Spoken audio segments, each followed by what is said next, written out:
Chers auditeurs, aujourd'hui, c'est un épisode un peu spécial, car j'inverse les rôles.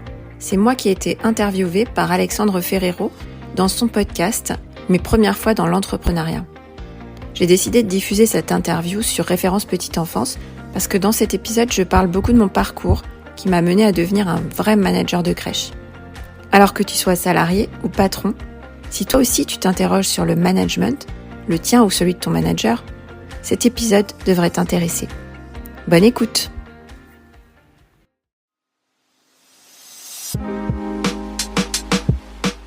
On me demande souvent, c'est quoi l'entrepreneuriat ? Pour ça, quoi de mieux que de demander l'avis à d'autres entrepreneurs ? Pour cette deuxième saison du podcast « Mes premières fois dans l'entrepreneuriat », vous allez découvrir sans tabou et avec authenticité les vraies coulisses des entrepreneurs qui se battent pour faire exister leur entreprise. Vous êtes prêts ? Allez, c'est parti ! Et avant de démarrer les amis, si vous aimez ce podcast, je vous invite à mettre un petit 5 étoiles avec un commentaire sur Spotify ou Apple Podcast pour donner de la force à ce projet qui me tient vraiment à cœur. Merci d'avance, c'est parti pour l'épisode. Hello à toutes, hello à tous, très heureux aujourd'hui d'accueillir une nouvelle invitée. Amal Cosma, qui est auteur de podcasts dans la petite enfance, qui a beaucoup d'expérience dans la gestion justement d'entreprise, dans le parcours entrepreneurial qu'on va un petit peu voir ensemble autour de 5 thématiques, donc 5 premières fois qu'on va aborder. Amal, bonjour, merci d'avoir accepté l'invitation. Est-ce que tu peux nous dire qui tu es et te présenter très rapidement ? Bonjour Alexandre, je suis auteur d'un podcast qui s'appelle Référence Petite Enfance, dans lequel je parle du travail dans les crèches.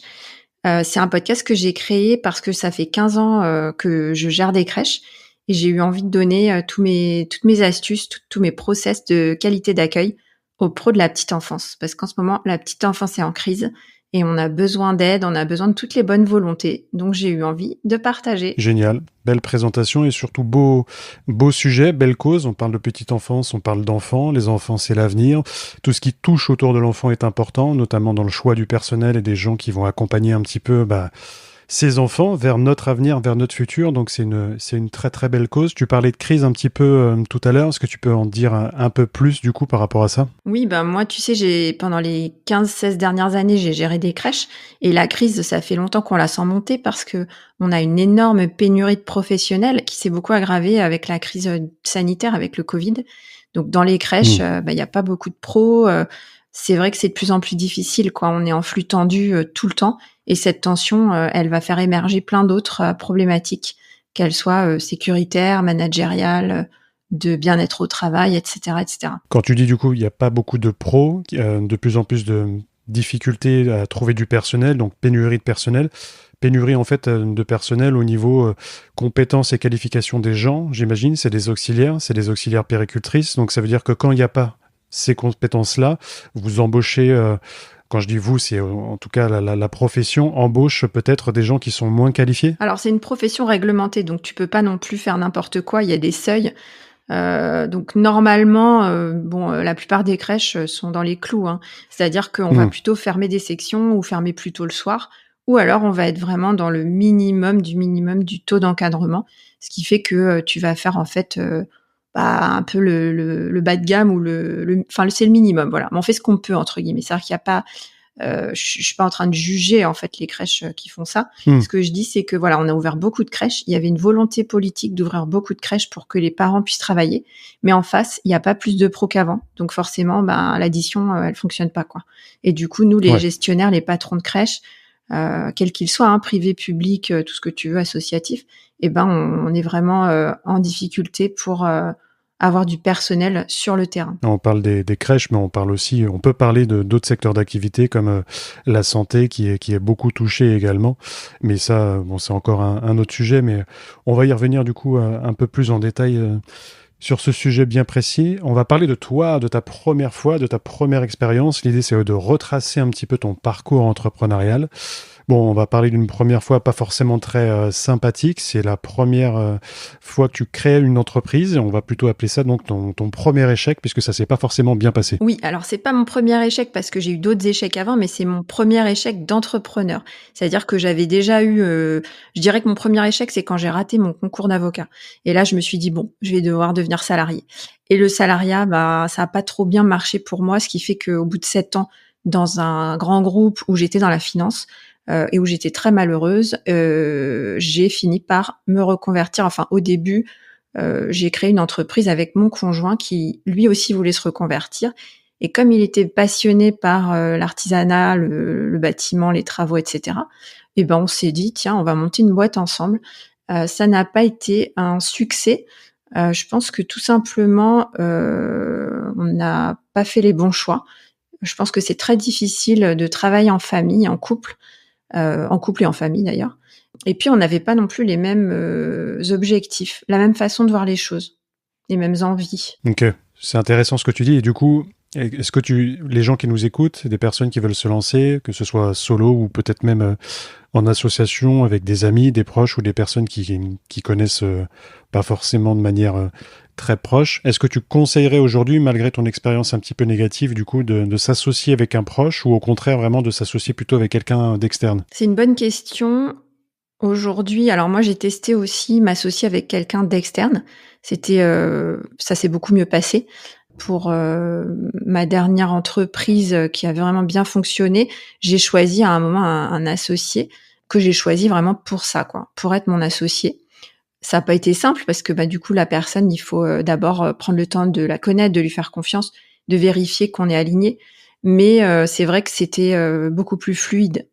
La première fois que je me suis associée, donc c'était mon conjoint, je pense que c'était très compliqué parce que déjà on était jeunes, ensuite on était en couple, et puis on s'est pas posé les questions avant de s'associer sur vraiment où on allait et ce qu'on voulait faire. Je pense qu'on était dans l'urgence aussi parce que on n'avait pas beaucoup de moyens, donc fallait faire rentrer des sous.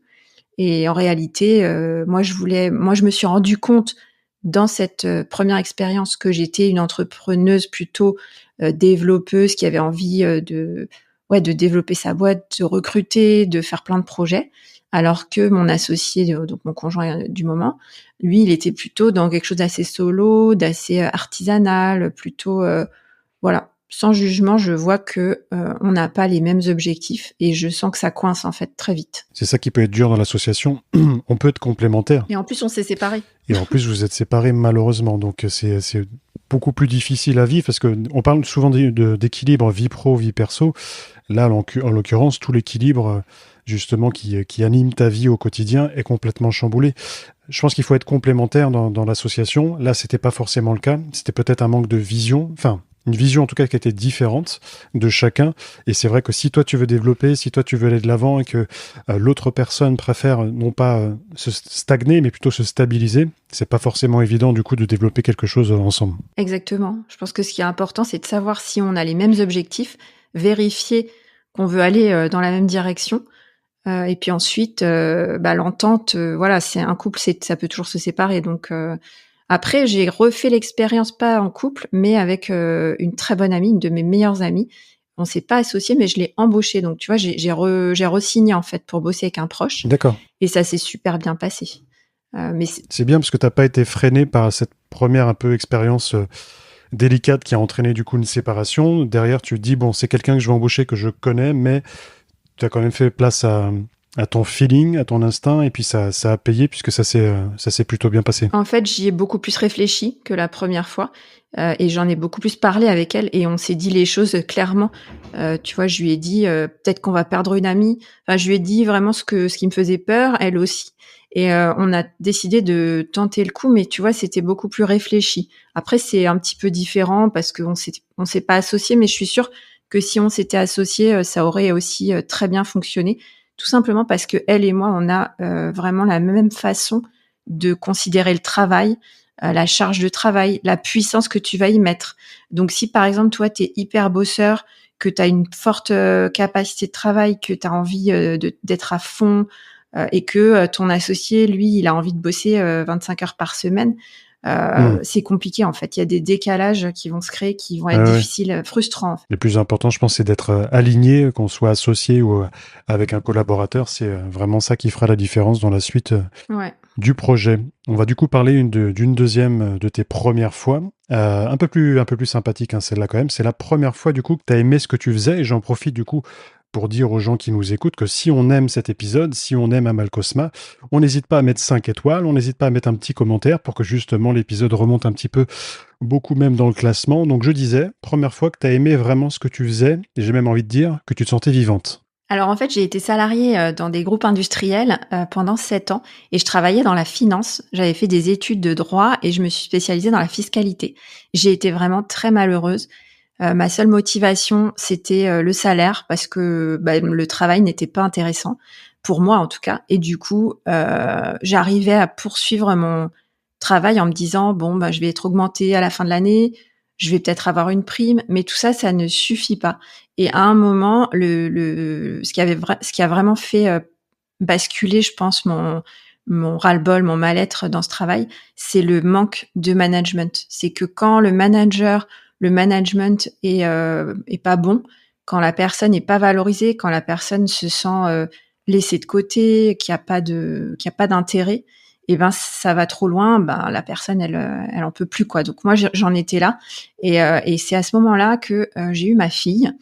J'ai eu ma première fille, donc c'était il y a 16 ans et j'ai découvert le milieu de la petite enfance et là, j'avoue que j'ai été assez surprise de vraiment avoir un énorme coup de cœur parce que, je m'y attendais pas forcément et comme ma fille était dans une crèche collective associative et ben, le principe, c'est que, tu peux, t'investir dans une association à titre bénévole. Donc progressivement, j'ai appris, en fait, ce que c'était qu'une crèche et ensuite, comme l'association était en difficulté, je me suis investie parce que j'étais dans la gestion, dans la finance, pour redresser les comptes et là, je me suis sentie hyper utile. C'est là vraiment que j'ai découvert que tu pouvais te sentir utile, que tu pouvais avoir des liens humains dans une petite entreprise. Tu vois, on avait 10 salariés.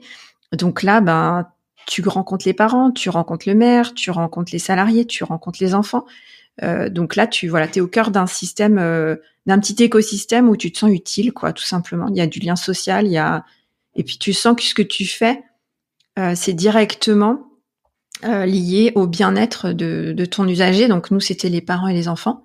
Et en fait, quoi de plus beau que de se dire, moi, mon travail, il permet aux enfants de passer une bonne journée à la crèche, quoi. Ouais, c'est beau. Et justement, quand tu parles de coup de cœur, qu'est-ce que tu as à ce moment-là comme idée? Bon, après, tu vas avoir une vraie carrière dans ce domaine-là, mais est-ce que tu es vraiment coup de cœur, passion, ou tu as une projection sur du long terme, donc autour de cet environnement-là? Est-ce que tu penses financièrement à certaines choses, toi qui justement étais dans la finance, ou c'est vraiment le cœur et la passion qui parlent? Alors non, c'était le cœur et la passion et je pense le besoin de sens et de me reconstruire par rapport à Hmm. ce manque de sens que j'avais eu.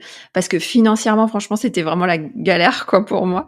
En plus, à ce moment-là, on se sépare avec le père de ma fille, donc je me retrouve mère célibataire, bénévole dans une association. Enfin bon, je te dis pas comme c'était fantastique. Et j'avais plaqué un boulot super bien payé avec plein de perspectives où je savais exactement dans combien de temps j'allais devenir directeur fiscal, etc. Là, je me retrouve quand même dans une situation assez galère, mais avec beaucoup de sens. Et en fait, ce que j'ai trouvé frappant, c'est que quand tu t'investis dans l'associatif, tu peux avoir des opportunités d'apprendre des métiers et d'obtenir plein de compétences. Et avec ce parcours-là, je suis devenue gestionnaire de crèche, je suis devenue gestionnaire d'association, je suis devenue gestionnaire de PME, je suis devenue manager. Alors plus après, quand j'ai eu ma propre entreprise, c'était un peu différent parce que quand tu es bénévole, même si, voilà, en tant que présidente, je me suis professionnalisée, j'ai été indemnisée au bout de quelques années quand ma fille était plus dans la crèche. Et donc, je suis devenue vraiment le patron de la crèche. Mais c'est différent parce que quand tu es dans une association, il y a une sorte de reconnaissance qui est induite par le fait que tu gagnes pas beaucoup d'argent, t'es bénévole indemnisé. Enfin, les gens, ils sont sympas avec toi, quoi. Enfin, sympa. C'est compliqué l'association, mais en tout cas, les salariés sont reconnaissants, ce qui est un petit peu différent quand tu es dans l'entreprise privée. Les relations sont un peu plus, je sais pas, un peu plus tendues ou un peu plus nettes. Enfin, c'est différent. Il y a moins cette reconnaissance en fait. Ok, c'est bien de voir la différence justement et de pouvoir bien la distinguer. Si je retrace un petit peu du coup ce parcours, donc tu as été salarié pendant 7 ans, tu étais dans un environnement qui te plaisait pas, on en parlait tout à l'heure en off, un petit peu proche aussi du burn-out pour toi. Tu lances ta première du coup société, donc premier échec entrepreneurial à ce niveau-là avec ton conjoint, séparation. là, tu te lances justement dans ce bénévolat, t'en deviens présidente aussi. Et puis, on arrive du coup à une autre première fois où ça suit son cours par rapport à ce parcours et par rapport à ton investissement dans l'environnement des crèches, où il y a cette première ouverture d'un établissement de crèche. Ouais, alors en fait, ça faisait quelques années déjà que j'étais présidente de l'association. Et là, l'associatif, il y a des hauts et des bas, hein, parce qu'il y a une gouvernance qui est assez difficile, assez complexe. Donc, j'avais quand même des moments où ça me gonflait un petit peu, quoi, de gérer cette gouvernance d'association. En parallèle, j'avais une auto-entreprise pour faire du conseil parce qu'il fallait bien que je gagne un petit peu d'argent, quoi, pour pour gérer le quotidien, ma fille, etc. Et du coup, à ce moment-là, bon, c'était pas fantastique, quoi. C'était quand même un peu la galère, je veux dire, au niveau perso, financier. Et en fait, mes partenaires qui me connaissaient bien, donc la ville notamment où je gérais cet asso, et puis la CAF, m'ont dit en même temps, mais vous devriez créer votre boîte en fait de crèche parce que vous bossez bien et en fait l'associatif c'est compliqué, c'est pesant, faudrait vous faire votre propre boîte pour sortir de ces problèmes de gouvernance. Et grâce à eux, j'ai eu la force, en fait, le courage d'y aller parce que c'est vrai que ça faisait un moment que je reculais là-dessus en me disant que, enfin, je sais pas, peut-être le syndrome de l'imposteur, mais comme ils m'ont dit, on vous fait confiance, c'est bien ce que vous faites. Je me suis lancée et là, c'était génial, quoi, parce qu'en fait, il y avait un élan positif de la part de ces partenaires-là. Donc le maire, il m'a proposé un local assez vite. Il m'a mis en relation, en tout cas, avec les bonnes personnes qui avaient un local en vue. La CAF, c'était beaucoup de soutien. J'ai toujours eu beaucoup de soutien de la part des interlocuteurs que j'avais, que ce soit à la CAF ou au département. Donc le département, c'est l'instance qui donne les autorisations et qui contrôle les crèches via son service qui s'appelle la protection maternelle et infantile, la PMI. Et c'est vrai que pour moi, c'est vraiment des partenaires qui m'ont toujours beaucoup soutenue. Et c'est vrai qu'en ouvrant ma première crèche, donc mon entreprise s'appelait la Girafe étoilée, j'ouvre ma première crèche, on est en 2013, janvier 2014, c'est l'ouverture. Donc pendant toute l'année 2013, je travaille avec ces partenaires et c'est comme quand tu sais quand tu es sur l'autoroute, pas sur l'autoroute, quand tu es sur la route et que tu vois un premier feu vert et en fait tu as tous les feux verts qui sont alignés. Et c'était exactement comme ça, tout se passait super bien. Alors il y a eu beaucoup de boulot, hein, c'est quand même beaucoup de boulot d'ouvrir une crèche. Mais voilà, je sais pas, c'était top, quoi. Ça se passait tellement bien, j'ai des super souvenirs. Génial. La girafe étoilée, j'adore le nom. Merci. Et ce que je vois dans l'analogie que tu viens de décrire avec le feu notamment, tout était au vert. Je pense que c'est un petit peu ton parcours aussi qui retrace bien où tu devais aller. Quand je vois les feux qui sont au vert, en fait, ça veut dire que on t'envoie un message pour te dire tu es dans la bonne direction. Tu parles un peu de ton parcours où tu as cette création qui se passe pas forcément bien. Après, tu arrives non pas dans le grand bain tout de suite en ouvrant une crèche, tu parles dans un milieu d'abord associatif pour vraiment te professionnaliser, apprendre le métier. Et c'est comme ça que je vois en tout cas cette première ouverture, c'est de se dire, Amal, là, on t'envoie un message, t'es sur la bonne voie, vas-y. Ça veut pas dire que toutes les autres ouvertures vont se passer de la même manière, mais moi, c'est comme ça que je le perçois. Est-ce que toi, t'as ressenti aussi cette façon de voir? Ouais, je l'ai vraiment ressenti comme ça. Il y a eu des trucs qui se sont passés qui étaient top. Après, comme tu dis, les autres ouvertures, elles étaient pas tout aussi faciles. J'ai eu des moments beaucoup plus challenging après. Mais je pense que oui, c'était le lancement. C'est comme quand, ouais, une sorte de lancement, quand tu es sur ta rampe de lancement. Après, t'es parti, quoi. Tu vas faire la course, quoi qu'il arrive. Bon, c'est pas toujours facile. La course, elle a duré longtemps. Mais la première étape, enfin, le départ, c'était comme une fusée, quoi. C'était génial. Et alors, c'est pas comme ouvrir une boutique, c'est pas comme ouvrir une boulangerie, c'est pas comme ouvrir un commerce. J'imagine que quand on parle d'établissement de crèche, il y a des règlements, il y a des réglementations à suivre. Est-ce que tu peux nous en dire un peu plus par rapport à ça pour bien comprendre les process à activer justement dans l'ouverture d'une crèche? En fait, moi, je suis juriste, donc c'était pas ce qui me faisait peur. Souvent, on me pose cette question. Il y a beaucoup de gens qui ont peur de ça, le côté réglementaire, les normes, les autorisations. Je pense que si on a vraiment une phobie administrative, ça va être compliqué. Mais moi, c'est vraiment pas mon souci. Donc voilà. En plus, comme je te dis, je pense que le fait que, si tu veux, moi, au départ, j'avais une crèche, elle était associative. C'est pas moi qui l'ai ouverte. Mais du coup, j'ai appris le métier, donc je connaissais très bien tout ce qui est requis pour avoir une crèche. Et quand j'ai ouvert ma première crèche, j'étais pas débutante. Je pense que ça aussi, c'est assez rare. Il y a beaucoup de gens aujourd'hui qui ouvrent des crèches privées, mais qui n'ont pas d'expérience dans ce secteur-là. Et moi, c'était pas mon cas. En fait, quand tu ouvres une crèche, toutes les règles qui régissent les crèches, c'est un chapitre du Code de la santé publique. Donc en fait, il faut lire le CSP. Alors c'est pas très long, hein, c'est quelques pages, c'est une vingtaine de pages quand tu imprimes ça sur Légifrance. Et là, tu as toutes les règles qui régissent la gestion d'une crèche en fait. Et puis après, ça se décline quoi. Après, il faut délivrer toute la doc, etc. Mais si tu veux, la réglementation, les autorisations, c'est une chose. Il y a des contraintes qui sont là c'est des garde-fous en fait, pour que tu puisses pas faire n'importe quoi avec les enfants. Mais après, ça suffit pas. Tu peux rentrer dans le CSP et donner les bons documents, faire le bon projet d'établissement, etc. Et ensuite, tu peux te planter complètement parce que au niveau opérationnel, c'est pas aligné avec ce que tu as écrit sur le papier. Donc, le challenge, il arrive surtout une fois que tu as ouvert ta crèche et que maintenant, va falloir faire de la qualité d'accueil. Ouais, t'as la première ouverture et puis après, faut trouver le bon personnel, faut justement mettre tout, on va dire, tous les bons ingrédients pour que ça fonctionne, parce qu'encore une fois, on parle d'enfants, donc là, on n'est pas là sur un commerce où est-ce qu'on va réussir à vendre du chocolat ou autre, là, c'est est-ce qu'on va réussir à trouver des gens qui vont s'occuper d'enfants, et du coup, ça nous amène à notre premier recrutement. Alors, foireux cette fois, parce que c'est un premier recrutement, du coup, qui s'est pas forcément bien passé pour toi. Est-ce que tu peux nous en dire un peu plus? Alors, c'est pas mon premier recrutement, mais là, je vais te parler de mon premier recrutement vraiment mauvais, quoi. Qui s'est mal passé. Ouais. C'est-à-dire que j'avais déjà recruté pas mal de monde dans l'asso, et puis là, dans ma crèche, j'avais déjà recruté une équipe, puisqu'on a ouvert en janvier 2014. Et en fait, la directrice, pour raison personnelle, elle quitte le projet. Ça faisait longtemps que je bossais avec elle, et elle quitte le projet en juin, tu vois, donc ça faisait 6 mois.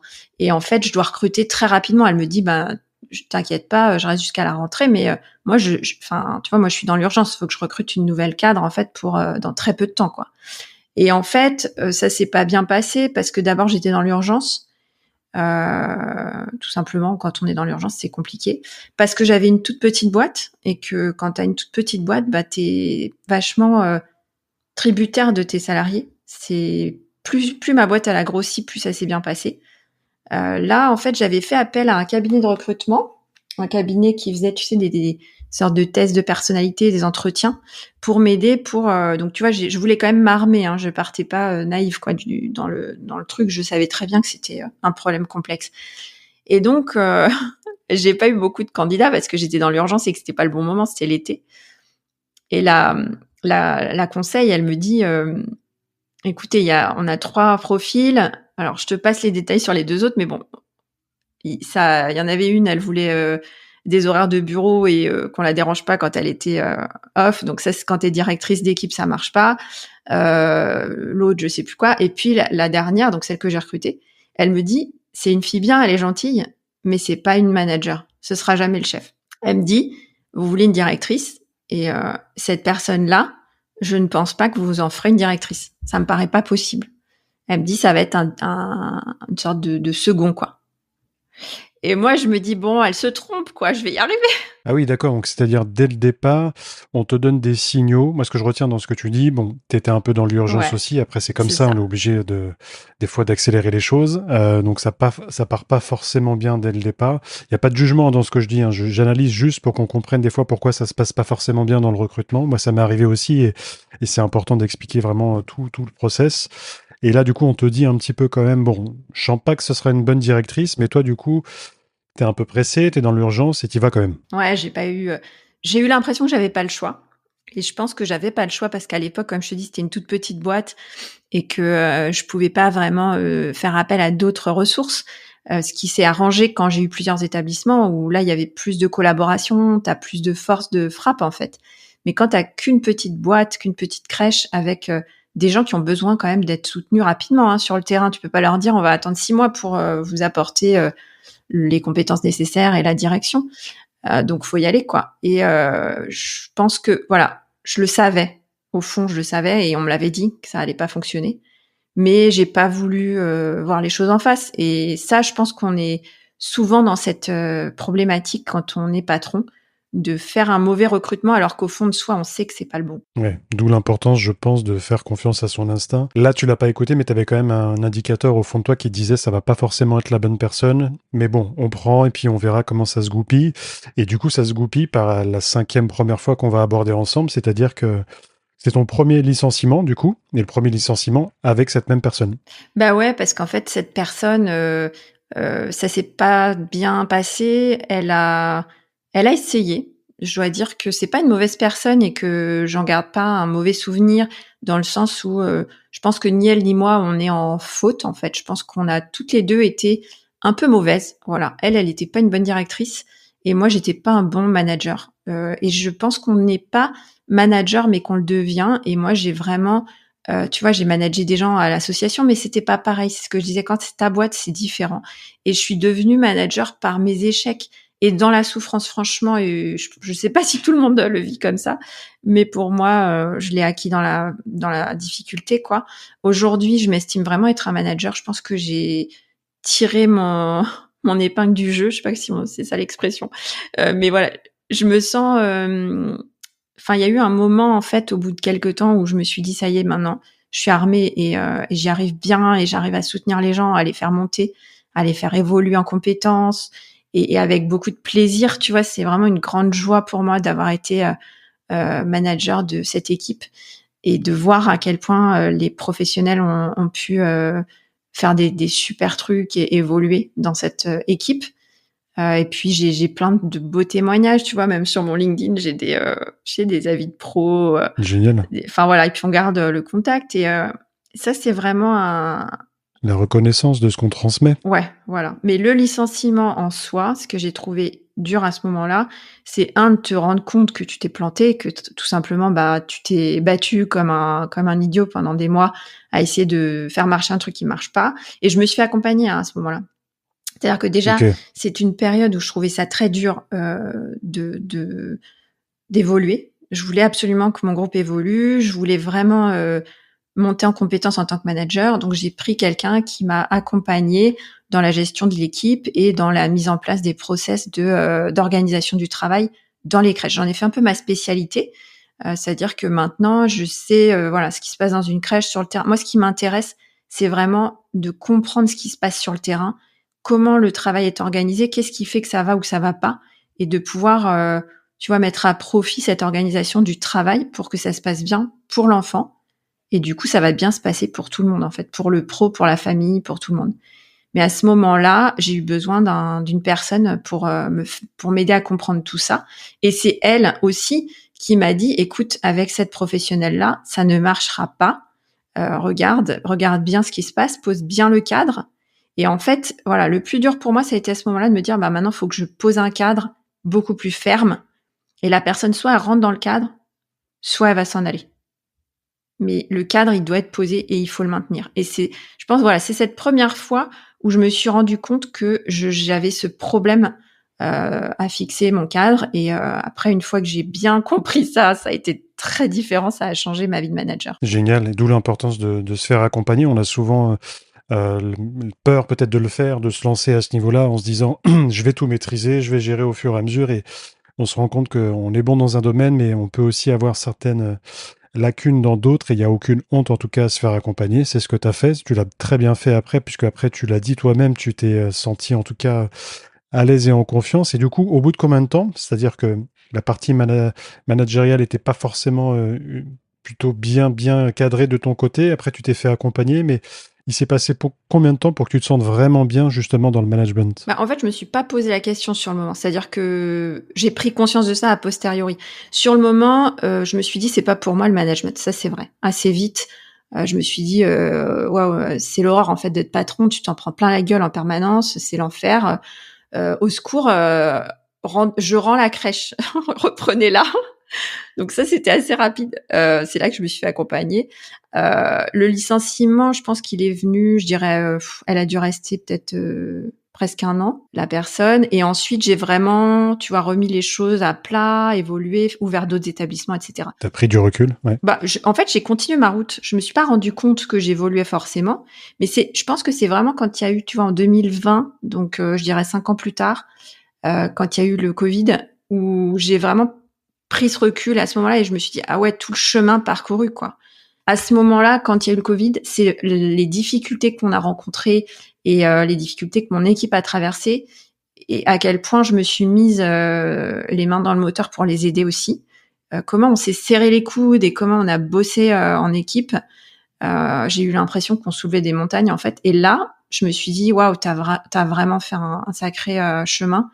Et là, j'ai pris vraiment le temps de me dire, alors, c'est quoi que t'aimes pas? Et c'est là que je me suis dit, mais en fait, j'adore être manager. Mais, tu vois, j'en avais tellement souffert au début. J'avais tellement gardé cette idée que non, le management, c'est l'enfer. En fait, ça m'avait tellement marqué, cette période difficile du début, que il a fallu qu'à un moment, je me dise, ah ouais, mais en fait, non, finalement, c'est pas si mal, quoi, j'aime bien.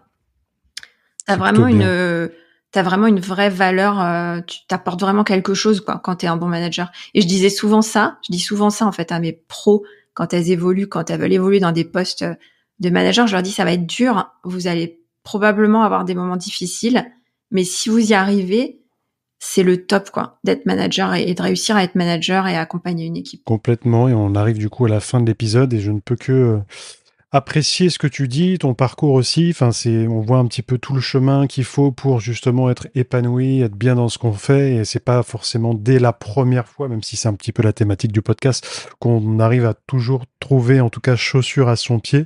Des fois, on arrive à des moments d'une vie où on est à un endroit, on ne sait pas forcément pourquoi, c'est comme ça. Et puis, ça peut être pour une association, puis après, ça était un peu comme toi, ça bifurque sur finalement un projet d'entreprise beaucoup plus important et impactant du coup, parce qu'encore une fois, on parle de crèche, on parle d'enfants, donc c'est une belle cause. Dernière question que je pose à tout le monde, du coup, qu'est-ce que tu conseillerais à la Amal Cosma d'il y a quelques années qui n'avait aucune expérience entrepreneuriale? Qu'est-ce que tu lui dirais aujourd'hui, justement, pour la conseiller si elle voulait se lancer? Je lui dirais, n'attends pas pour te faire accompagner, n'attends pas pour te faire soutenir et trouver les bons soutiens, ouais. Je pense que c'est pas la peine de souffrir inutilement. Pas se faire du mal, se faire accompagner dès le départ. Ouais. Et puis être avec des experts dès le début pour avoir la bonne voie. Tu peux avoir les bonnes compétences, les bons outils, mais si tu sais pas comment justement façonner les choses, c'est toujours bien d'avoir quelqu'un qui te tire vers le haut. Ouais, mais c'est vrai qu'il faut trouver la bonne personne aussi, et c'est aussi un chemin, quoi. Moi, j'ai trouvé cette bonne personne à ce moment-là. Je sais pas si j'aurais pu la trouver 6 mois avant, quoi. Donc il y a ça aussi. Plein de facteurs, plein d'éléments à prendre en compte. Merci beaucoup, en tout cas, d'avoir répondu présente à l'invitation, de t'être livré, de nous avoir donné beaucoup de choses liées à ton parcours. Merci d'avoir accepté de jouer le jeu, et en tout cas, tu l'as très bien fait. Bah écoute, c'est avec plaisir. Je rajoute un dernier truc parce que j'y pense quand tu me dis ça. Le conseil que je me donnerais et que je me suis donné au bout de quelques mois, c'est d'aller dans une fédération. Moi, je suis allée dans ma fédération à l'époque et ça m'a vraiment changé la vie. Et tu vois, quand tu sors de la solitude, quoi, tu vas dans des clubs d'entreprise. Ouais. Et en fait, dans tous les métiers, je pense que tu peux trouver une fédération ou un club. Et du coup, tu vas rencontrer des confrères, tu vas te confronter aux autres.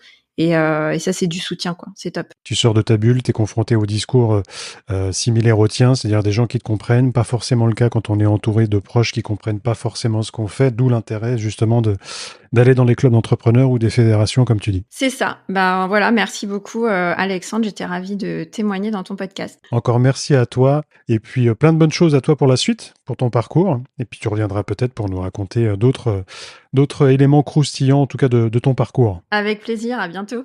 À bientôt, merci, et puis moi je vous dis à la semaine prochaine avec un nouvel invité pour parler encore une fois d'entrepreneurs, d'entrepreneuriat, de toujours évoquer des thématiques croustillantes. Donc merci de votre fidélité et je vous dis à très vite. Si vous aimez ce podcast, je vous invite à mettre un petit 5 étoiles avec un commentaire sur Spotify ou Apple Podcast pour donner de la force à ce projet qui me tient vraiment à cœur.